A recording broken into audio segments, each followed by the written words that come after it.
All right, guys, it's fight week. UFC 230 out in the Big Apple. It's Daniel Cormier versus Derek Lewis in the main event. Some heavyweights. Cormier's putting up that belt to defend against the Black Beast. He's a big favorite, though, man. He comes in at minus 625, according to MGM Resorts International. I just scooped it up over there. We're here at the Mandalay Bay Sportsbook. That's where we broadcast from. Derek Lewis comes back at plus 450. All right, Dan Tom, one hitter quitter. Does he have a shot? I mean, anything can happen in a heavyweight bout. Break it down for us. I think he's got more than a puncher's chance, Derek Lewis does. This is really interesting, Derek Lewis gets labeled off, the knockout king, knockout power. He can come back in fights. He's live throughout fights. All that's true, but one of the most interesting analysis I heard from Derek Lewis's own mouth is that he tends to do well against fighters who wrestle him. It's the fighters who try to strike with him who tend to give him problems. And if you look at his record, it actually reflects that pretty accurately. So my big question is the health. Obviously, it's a short notice, intangible fight for both guys. We have Derek Lewis, who has admitted back problems, and Cormier, who has had admitted hand problems. So my curiosity is, Cormier said it's his right hand. That's where he gets his power from. That's most of his knockouts from. So if he's forced to wrestle with Derek Lewis, how's that going to look?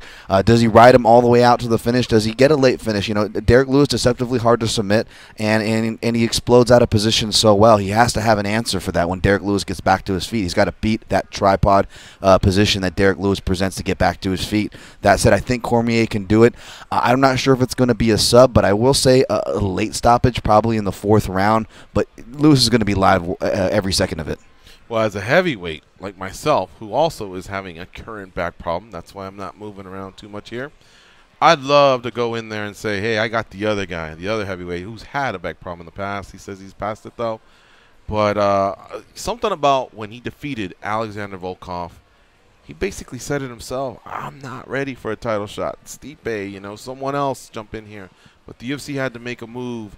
And to beat a guy like Daniel Cormier, who I walk in here when someone says, who's the greatest, I say it's Cormier. And if it ain't him, then he's up there.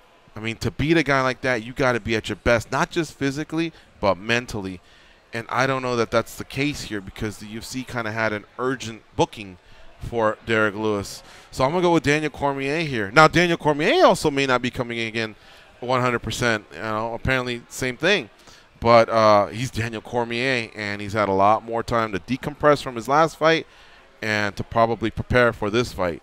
So look for Derek Lewis to put something on him. I think there'll be a wobble to Cormier at some point, but I still think Cormier overall will be too much for Derek Lewis, and I see some sort of a finish in round 3.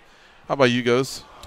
This fight is just insane for me because really – what I think is going to come down to is endurance. I like what you said, Dan. I think Cormier can get a hold of him, and I think Derek does know enough to survive, but there's a lot of intangibles. You're right. You have to be at your best to beat a guy like Daniel Cormier, but you have to be like that because you're expecting him to be like that. And Daniel's come out and said he's not there.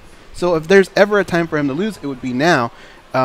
Even if you block some of these shots that a big heavyweight like Derek Lewis throws, it's still going to hurt you. Daniel really cannot play that game at all with him. Right. With other heavyweights, I think he can play it to a certain extent. This is one that I don't recommend he do at all. But that being said, you have to go with their track records and see what a guy like Daniel Cormier has done in this position before. I think it'll come down to endurance, and I just don't think Derek Lewis is there yet, endurance-wise in this. All right. Cormier. There you have it. There's the breakdown of the UFC 230 main event happening this Saturday in New York City, brought to you by the MMA Junkie radio team. And we want you to keep it locked on MMA Junkie throughout the week because there's going to be tons of pre- and post-fight coverage for this huge event.